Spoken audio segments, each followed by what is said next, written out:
How to Control Your Anger with Stoicism. 3 Life-Changing Lessons.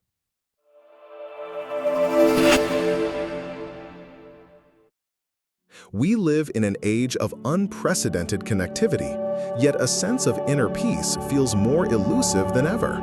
Our minds are under constant siege from a relentless barrage of notifications, a 24-hour news cycle broadcasting outrage, and the mundane yet potent frustrations of daily life. A traffic jam, a rude comment, a project gone wrong. In this storm, many of us feel like leaves in the wind, our emotional state dictated by external events. Anger, in particular, has become a default response, a hot, fast, and often destructive reaction to a world that refuses to conform to our expectations. We mistake its fiery rush for strength, when in reality, it is a sign that our inner fortress has been breached. But what if you could build an inner citadel so resilient that the chaos of the outside world could rage against its walls without disturbing the peace within? What if you could transform daily frustrations not into sources of anger, but into opportunities for growth and self-mastery? This is the promise of Stoicism, an ancient Greco-Roman philosophy that is less an abstract theory and more a practical handbook for living. Its great thinkers, the Roman Emperor Marcus Aurelius, the playwright Seneca, and the former slave-turned-teacher Epictetus, forged their wisdom in the fires of adversity. They taught that the key to tranquility is not changing the world, but changing our relationship to it. This guide will take you through 5 powerful Stoic principles designed to deconstruct anger and build an unconquerable soul. 1. The golden rule of serenity, the dichotomy of control. If Stoicism were a grand cathedral, the dichotomy of control would be its cornerstone. It is the single most liberating principle in the entire philosophy. To grasp it fully is to hold the key to what the Stoics called apatheia, not apathy, but a state of tranquility free from disturbing passions. Epictetus lays it out with surgical precision. Some things are within our power, while others are not. Within our power are opinion, motivation, desire, aversion, and, in a word, whatever is of our own doing. Not within our power are our body, our property, our reputation, our office, and, in a word, whatever is not of our own doing. This simple statement has earth-shattering implications. The Stoics argue that the vast majority of human suffering, especially anger, stems from a fundamental error. We desperately try to control what is outside our power, while simultaneously neglecting what is entirely within it. Deconstructing the 2 realms. The realm outside our control. This category encompasses almost everything we typically worry about.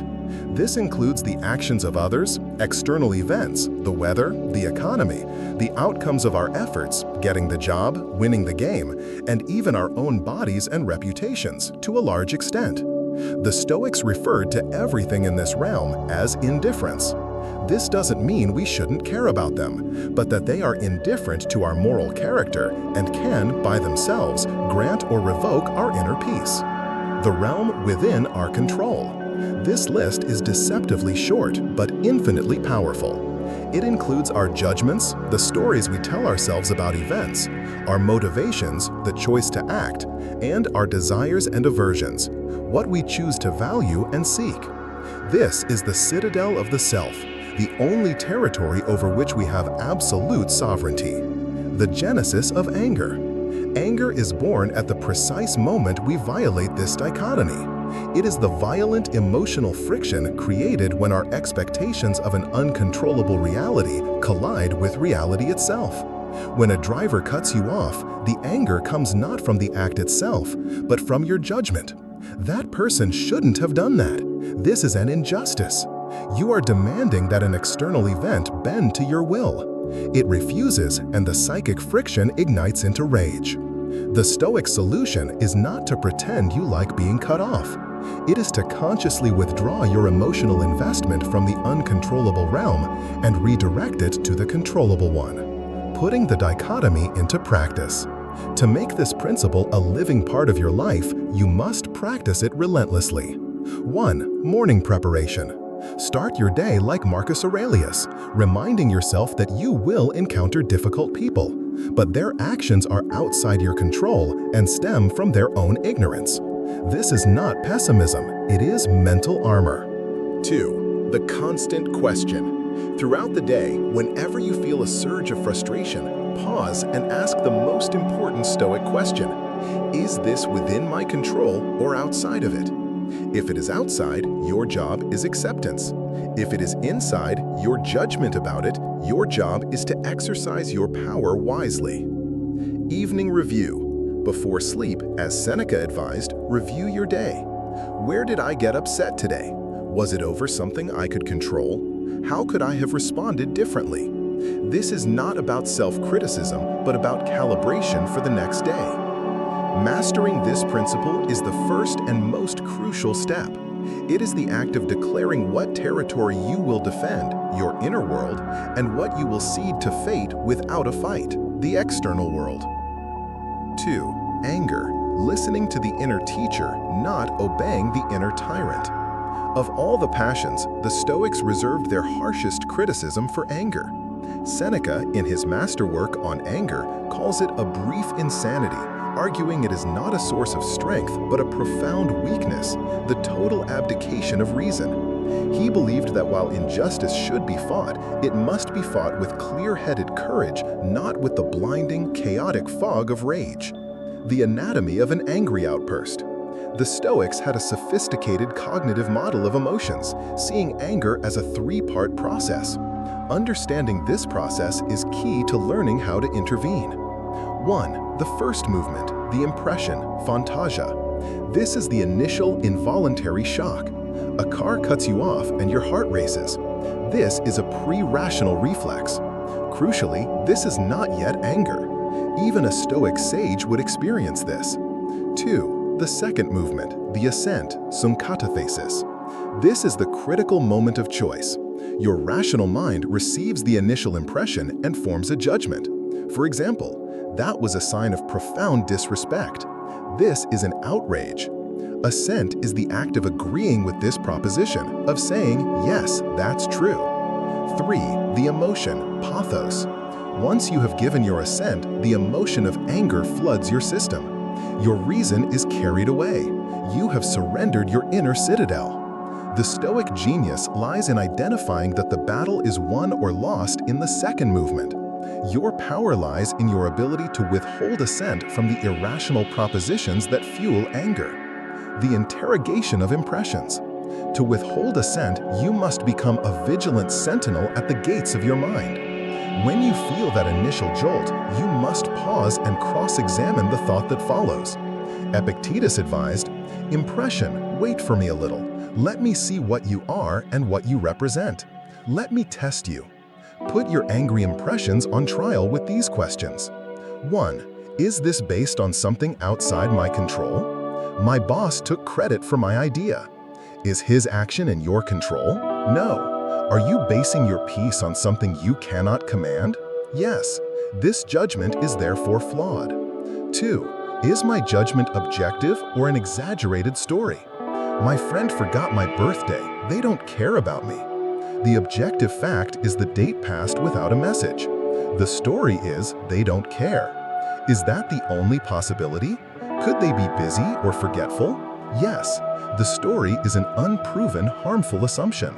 3. What would a virtuous response look like? This person is insulting me, so I must insult them back. Would returning fire demonstrate wisdom or a lack of self-control? The virtuous response is to maintain composure, refusing to be dragged down to their level. By practicing this interrogation, you are not suppressing anger.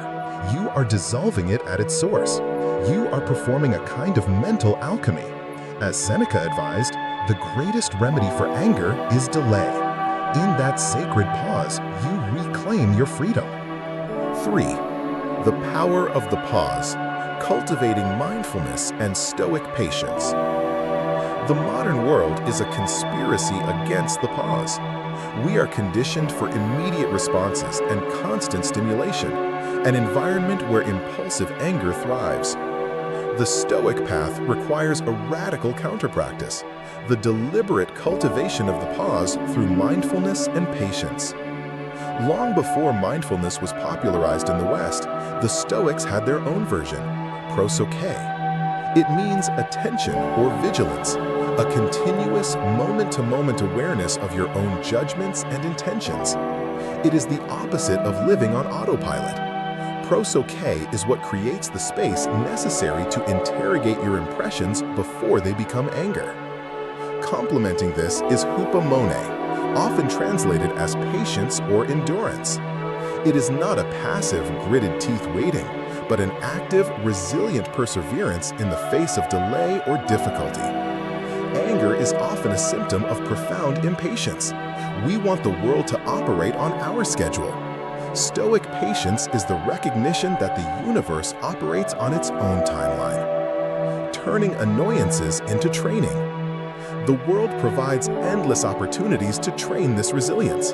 The Stoic sees them not as annoyances, but a free gym for the soul. The traffic jam. Instead of fuming, see it as an opportunity. Excellent! 15 minutes to practice patience. I will not let this disturb me. I can listen to an audiobook or simply observe the world without judgment. The difficult colleague. Every frustrating interaction is a chance to practice. Can you remain calm? Can you respond with reason instead of emotion? You are not doing this for them.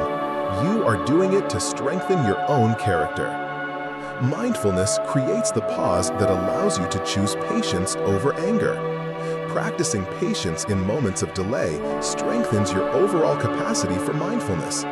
By weaving these two practices into your daily life, you learn to inhabit the present moment with calm attention and to face the delays with an unshakable inner peace.